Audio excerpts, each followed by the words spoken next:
Hello ma'am, ngasi se amuk Teachers Day gi moi program day school da kwa ado na san thubi su ke bi ba loi do ngasi di make video do mamang da mo ut khrabadina ngasi amu nam travel do ke ba loi pa ki to sum puchara ke kana khoi na ngasi audience oi do ni mana mo law ba da wa do ni ba kwa kan cha cha re dress di ada jam siat lu ni blue fanek blue free tawra ka kwa group dance oi doi ne ba kwa machu set mi na doi ni mi mari ne ba ko enge sark se su kana sai bi su le pote ko mi do shalo mai na lai re kana sai ha uri sha ba sai le pa ya de ma ta ne ba adoi di ai ke comment noi na chen bi hum na tra ma su chap man ma phai bong wan pa ma lai dai ni ai do siga lai ga se na koi ki ka ka ya ma ki ma cha nupi atom bi oi doi ne ba kwa I want the man to lady. This book me never. I seen a more remix song da jagoi shada ro doi ne mari tawdana. Now jadina some say tha do ni do nai na phe betang na hum siga phasa lo hai ba ko. Toi di jagoi sarak pa da mamang tarak tre da na.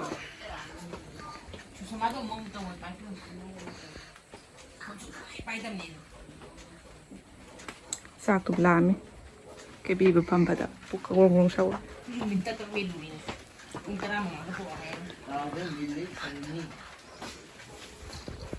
Samlang ay samlang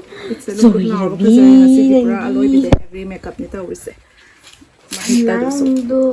hay được là kia anh sẽ chẳng biết luôn nó cho được bé hello được bé hello bé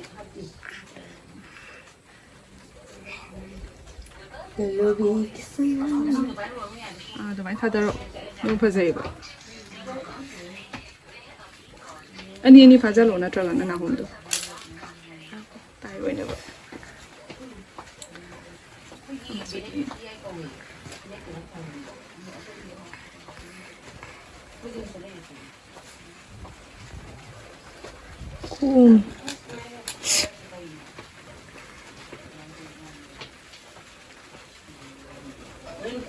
처음 야우들이 전화까지 보이네. 그래. 그냥 다 하나 봐줘. 딱 납기나 봐. 한번.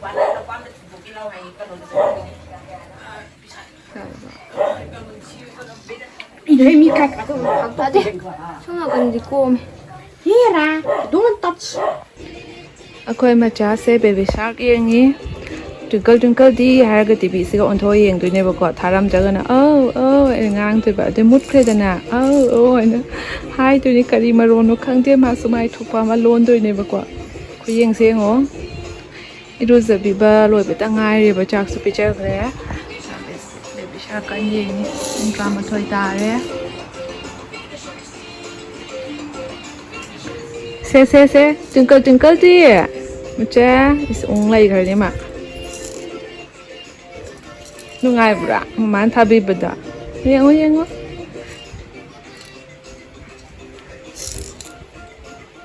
mon se ka nga khat la ka nungai hai mai hi pa yeng lai do ni ma twinkle di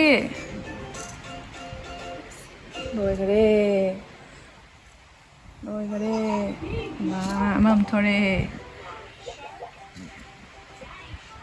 cartoon thai sama pa sana khang ya te oi di yeng bi de ba pa cartoon se oi di ma ye nge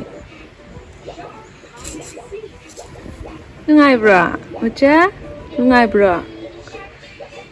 tha di hai guys mathak te yeng ga toi ni ma pan ta khang ba toi di khoi gi ka gi fen di e fen mathak te yeng ga toi ni ma pham se yau ba ga kwa hang tro so fen se yeng ga toi ni ba kwa se ma pham se ga ase la ya se ma loi khang nge se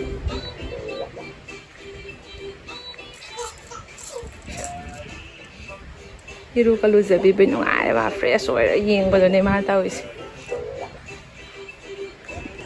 se ai na pun don cha ba do ma na cha ning na lak bu do na ma che na ma pai hal la ga tau lai ba si ga tau harau shong cha bu sik bu di ngam da ni kara ma ya he na it di ani khatang hau ba si na si ma hau lak si ga tau shong ba ngoi ma ka kan na ai chik khra ba no ne bên đây là sẽ bay cái vậy hào bên nè má nó còn thốn pi bra rồi nằm chắc là nó Rồi làm sao ngân Putoro. Chera Putoro chả nên mà xin nó nôm thì sao đâu bây giờ thì mà nó chả nên gì à. Các xịt nè.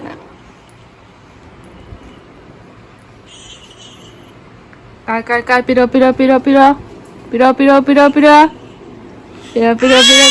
Ay. Piro.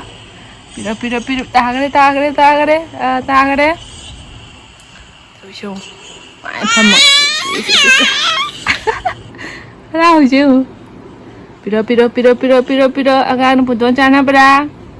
Piro. Piro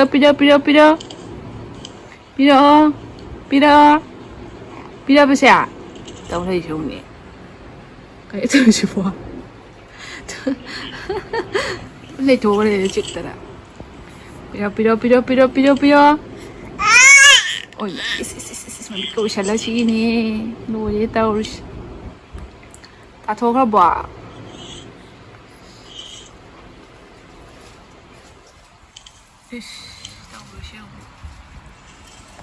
Ta cái đi.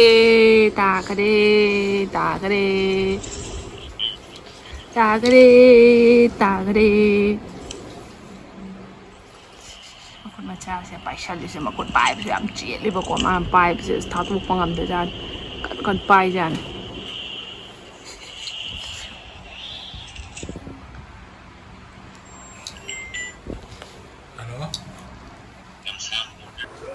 เมียมชายจังทงบอลลอยเร่เขาจะมาริงคาเขาทงแกโตวันนี้เราทางงาทงไงประกอบเดิมมาริงคาเสียยุคโตเงารัสเซียนั่นดังที่เงาเร่โดยเขาจะเงาแกโตวันนี้เมียมสิ่งที่ดิฉันเอาลิฟออยล์สินะกังเอาสิ่งเอาตัวนี้มาหาสุยนั่นเลยเฮลลี่ 100% pure มาดีโกลด์เพรสออยกันนี่สินะนิวทรีนส์เมียมมาสุยเอาไว้ประกอบฮัตุกะเสียสลัดแต่สุดต้องลอยสินะไปยัยก็ rich in MUFN healthy fats natural lipids 75% monounsaturated fatty acids สิ่งเอาลิฟออยล์สินะ heart ki health su support am tawi rich in antioxidant zero cholesterol มาดี trans fat free oil สิ่งเอาolive oil เสียสเปนแต่ก็เสียมากกว่า oil ตัวนี้ประกอบเมียมเท้าให้เร่เขาเสียนักปีกจีรากมาเจอกันฮะปะกันฮะงูปีระเกะแล้วมาเรียนขาเสียปามที่ปามเมียด้วยยำขาบะโอยไปตัวบุตรชาบังคำที่ประกอบคุยมาเรียนขากี่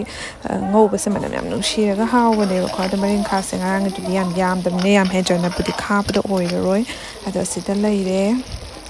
สิตั้งเงารังหางเลยเร่งหางเลยมาตรงใดนะสิเกคาเมนกาโลก็เสียฮับเชลเลยประกอบเด็กก็มาจุกิตั้งฮับเปประกอบยำฮับเรสเสียในมรกสูถุงสวยฮับพลอยเร่มาหายใหญ่เลยนี่ตัวก็ลอยเร่จากโคนนี่ประกอบเมียมจับตัวเองเสร็จปุ่งตรามาถอยตาเร่อ่างงามสุดจะไปเร่จับลอยประกอบเสร็จสนารีต้มสุดต้มเดตวิประกอบอันนี้ส่วนโดยเท่าลอยสันก็ได้เมียมสินะวิดีโอสวยที่เต้าก็ได้อะไรบ้างจะไปเซว่ากันซะนี่ทั้งต่อเราก็สิได้กว่าเนี่ยค่อยอ่างมวยแบบตรงกันมาตัวอุ้ยเดี๋ยวบอกว่าตุ้มมาโซ่งาตั้งตุ้มมาเขาก็รับกันนี่ด้วยนุ่งเทียนงานเราปงเอาหุ่มอันนี้มาขายเอาหุ่มมาขายแต่ละก็สิได้ทีงาตั้งคุยเนี่ยตุ้มมาเนี่ยบอกว่าไอ้เดี๋ยวมึงส่งตุ้มมาโรยสันดาตั้งอาหารแค่กับแบบงาตั้งตุ้มมานี่ตัวอีเดนนุ่งทางปงขายบางอันเดี๋ยวปงสิได้ปงมาปันเฮแล้วก็ตาราคายทำไมคายกันแล้วต้องการเจอผมชนะแล้วทำไมต้องประโดดทำไมโอ้ยบอกว่ายังต้องกันได้แบบนี้เดี๋ยวก่อนอีสมาทำจะพังแท้พอผมสิจะโดนมาลักได้แต่นั้นอะไรเดี๋ยวก่อนแทงจันกินนี่ขอจะหนึ่งแอร์เย็นคนอะไรแบบนี้ก็จะต้องช่วยใช่ลงสุดรำเมย์มุกซาโตเร่มุกบังเจเลเสียงกันเลยชิวการนั้นรู้ใช่ป่ะเอาไปที่เพี้ยนดูก็ได้จักรเพี้ยนใครจักรเพี้ยนที่Isma yang kali bagian. Jadi tungkal. Es tungkal dah sonda ikut bida. Es mana tu isya tungkal sonda yang. Kuan pofeng terima hari bujuk hobi tu mungkin dah. Bujuk thua banung kan mangsalat pasti dapat isim dosa lah ini begini na. Lalu kita oida kuan peng lagi ni kok. Kucing ya. Kok secik-secik tahu Kau macam lagi nimbu pani dikai cakare, kan hangoi macam tu macam pam lagi. Pamu ne. phone chuyện Khara phăm độ sần xá sật lên phải sần phăm phăm gì thì đốp tà vẫn nung ngày rồi bây giờ quá phật tơ thì lòi đấy phật tơ thì nó mà hay ta rắc ta na hoàn thở cái bên này phăm này na và căng rẻ phải chặt lẹ sướng hay vậyไม่ยากนี่เสนุกมาทำแต่ภาษาหน้าอูเลยทำหนุกนิ่งจันมาทักตะเดียมแต่หัวกะลักตรีกับปากกาอันนี้สิจังหวะโตทุนะย่างนะหัวกะเลยตานี้จึงจะรู้นี่บูปานีตัวนี่บูปานีเลยดิตัวนี่บูปานีเลยดิตัวนี่บูปานีจะลอยเจอเนี่ยสมัยสมัยแล้วชนะอะไรตัวนี้มันยังปั๊มใจแบบบดตะลุไปยาเด็บอะเดี๋ยวปิดประเสริฐทำไปได้เนี่ยมาคือไอ้นั่นทักพอลอยแล้วตั้งก็ยาวไปด้วยดีกว่าอิงแต่มาเฮาก็ลากไปตัวกว่าเล็กสั้นตัวไหลแล้วลากจุดก็อีกครั้งแต่เดี๋ยวอีกครั้งทีไป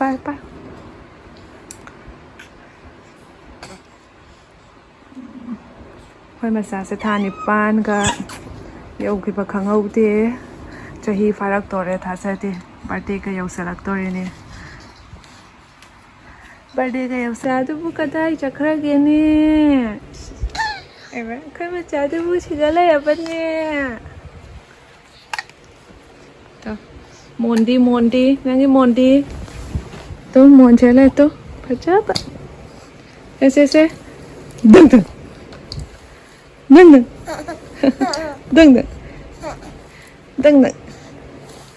ึงใส่ส้มชนะอะไรเย่ส้มชนะเลยว่าบางครั้งแต่บางงานดึง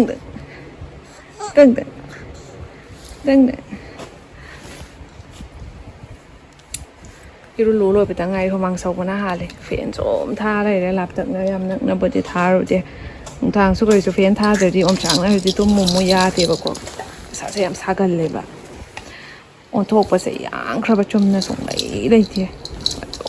โอนนะกูแต่นะปานดาบอกว่าก็จะนี่หายไปแต่คิดแต่นี่พอพบุ้งสิก็คนนี้เตาหรือเป็นลีลาไม่อ่านเสียนกเส้นหนู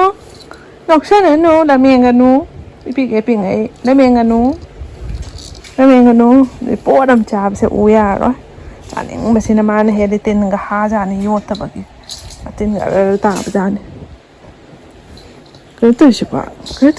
미면 장지가 가리네. 그래도 싶어. 진지로요. 왜? 와.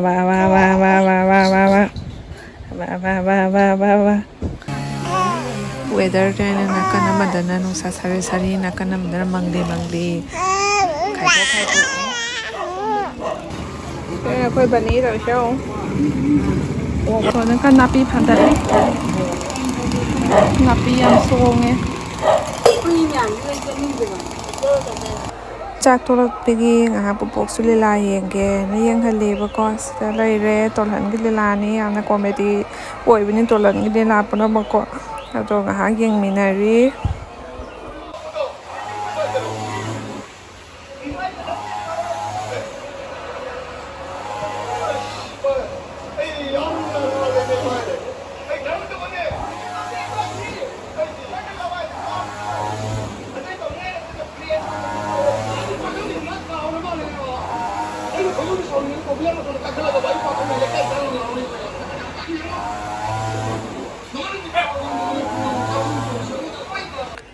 मैं मसिगी दिसानो की pasta से ना noodle वरम चाबा की थी क्वाई base ने high तारे ऐडी palm ने अतुका मैं मसिगी पास्ता से ना 100% रूम वेट मैदाना से मैं पास्ता तो सुनते सिदना प्रोटीन सोयावी zero cholesterol trans fat free ओइगनी अतुका सिगी परफेक्ट 7 साइज ने 100% वेजिटेरियन अतुका आर्टिफिशियल कलर सोयाव रोबा को सॉस कुंबा हापा का देहे नसो हारनी मैं मसिगी दिसानो के ऑलिव ऑयल से ना सिगी पास्ता से औबा होरके